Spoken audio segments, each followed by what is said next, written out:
আলহামদুলিল্লাহ, এসেছিলাম নিজের ক্ষেতের ধান দেখতে।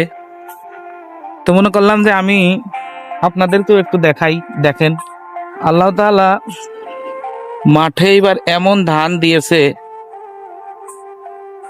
আল্লাহ তাআলা মাঠে এবার এমন ধান দিয়েছে যেটা আপনাকে বলে বোঝানো যাবে না। এই যে দেখুন ধানের অবস্থাটা একটু দেখুন, আমি আপনাদের একটু দেখাই। এই যে দেখুন ধান, এত সুন্দর ধান, পুরা মাঠেই শুধু ধান আর ধান। এত ভালো ধান আমি আসলে ওইভাবে মাঠে আসিও না, দেখাও হয় না। এইবার দেখতেছি যে এই যে দেখেন ধানের অবস্থাটা দেখেন, আমি আপনাদের দেখাই। এই যে দেখুন,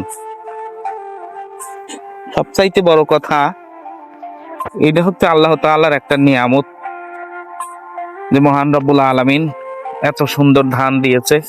এটা আমাদের জমি, যেইখানে দেখবেন যেখানে ধান আর ধান, আল্লাহ তাআলার নিয়ামত আসলে শুকরিয়া আদায় করে শেষ করা যাবে না। মহান রব্বুল আলামিন বলেছেন, ফাবিআইয়ি আলাই রাব্বিকুমা তুকাজ্জিবান, তারপরেও আমার কোন নিয়ামতকে তুমি অস্বীকার করবে।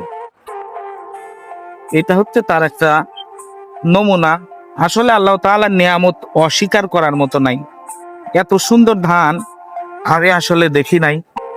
আলহামদুলিল্লাহ। তো আপনাদের কাছে দোয়া চাই, আমার জন্য সবাই দোয়া করবেন, সবাই সবার জন্য দোয়া করব।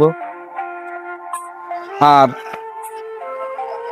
মাঠে আসলে মাঝে মাঝে আসা উচিত, কারণ এই সুন্দর দৃশ্য না দেখলে আল্লাহ তাআলার সৃষ্টি যে কত সুন্দর এটা উপভোগ করা যায় না। তো ভালো থাকবেন সবাই, ধন্যবাদ সবাইকে।